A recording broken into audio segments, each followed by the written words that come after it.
Hello and welcome to Mad L Goes Racing, and today we are having a look at Assetto Corsa. Now, Assetto Corsa is the fifth title from Kuno Simulazioni, and apologies to any Italians who may be watching for that horrible pronunciation. Of their previous four titles, I had only tried Netcar Pro before getting AC. It was released in December 2014 after just over a year in Steam Early Access, and before that another 18 or so months in the Steam Greenlight program. The base package includes a reasonable selection of tracks and cars with a combination of real-world circuits and a few fictional locations. These cover circuit racing as well as more open tracks like Black Cat County and Highlands locations, drag strip, drift track and a hill climb course, plus a couple of historic circuits. DLCs added a further small selection of additional tracks and a goodly selection of cars. Cars include race cars as well as road models, with the base game probably having the greater number of road rather than race cars. Official DLCs added many more cars, with the balance between road and race cars in those moving towards more race-specific models. All in, the base package plus official DLC takes you to 21 locations for tracks and some 178 cars. Both tracks and cars are nicely modelled with a good degree of attention to detail, solid poly counts and good textures. Lighting is nicely done and fairly natural. Time of day can be set for any session, but there is no day-night cycle. Weather can be set to anything from clear sky to heavy cloud and a couple of fog options, but you will be driving in the dry. Track conditions can be set to one of several presets that define how slippery the track is and whether or not it improves quickly, slowly or not at all as you do more laps. Sounds are functional without being overdone. Caveat, I think we've gone too far with the bells and whistles in some games. Vehicles generally feel nicely connected to the road and handle as you would expect. The final tyre model being reasonably responsive and having fairly good grip recovery most of the time, although slow speed grip can feel a little lacking at times. Force feedback should allow you enough adjustability to get a good feeling with whatever wheel you have, along with some canned effects to help get the most out of the game. Gamepad control is functional, but always feels a little on edge compared to other titles. Caveat, AC has always felt like the back end of the cars lack a little feel for me, even using a wheel. Your mileage may vary. The setup options on the cars are extensive and cover all the usual suspension settings, wheel alignment, tyre options, aero and electronics. Additionally, some cars have some more exotic adjustments available, such as MG UK and MGH settings that are rather specific to Formula 1, with the usual options to save settings per track for each car. There are a good selection of HUD elements available to allow you to monitor your car and performance, as well as things like proximity indicators and virtual mirrors to help avoid accidents. HUD elements can be easily moved and rescaled, and you can set up to 4 different sets and switch between them with an assigned key, but you will have to use a mouse whilst driving, or at least standing still, to set it all up. Game modes for single player include practice, hot lapping, time attack, track day, race, weekend, drift and drag race, giving you plenty of scope to play either completely solo or against the competent AI. The weekend allows for having a practice and qualifying session before the race. There's also a career mode which allows you to compete in various race series, with each series availability dependent on competing one or more lower series.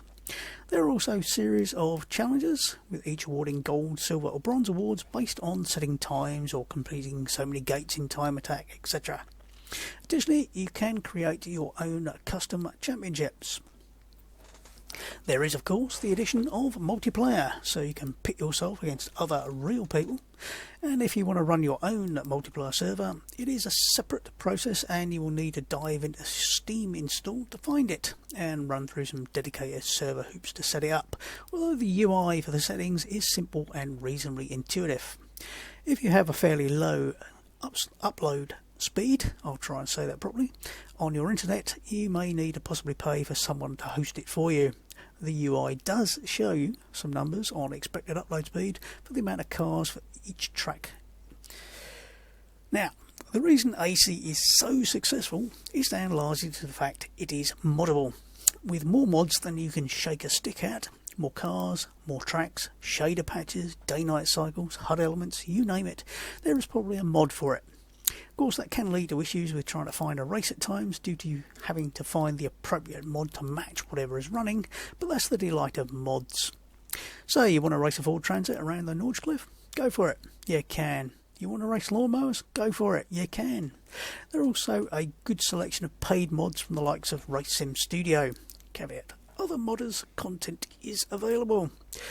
The game has support for the usual selection of flat screen, triple screen and VR, but this is where the base game gets a little bit of flack. The UI for settings and starting your driving session is a completely separate app from the part where you race. So, for example, if you are in VR, I'll try and spit that out, you either need to have a virtual desktop in the VR headset or keep removing it to be able to go in and out of driving sessions. The UI is also not controller friendly, with keyboard and mouse being required to select anything. It also lacks the ability to save settings for different display types, so you will either need to stick with one or write stuff down. All a bit of a pain in the butt.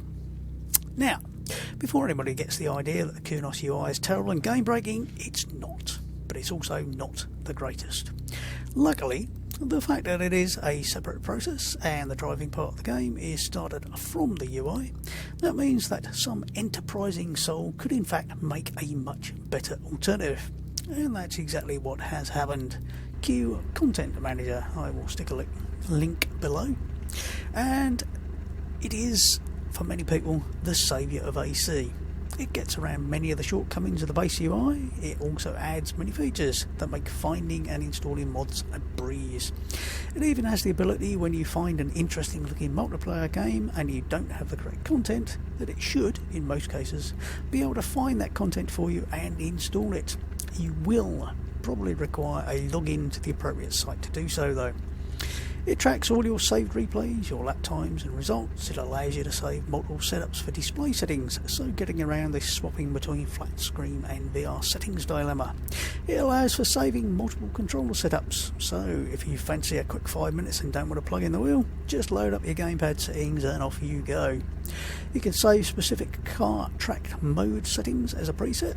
Basically, it's the dog's doodads of AC setup.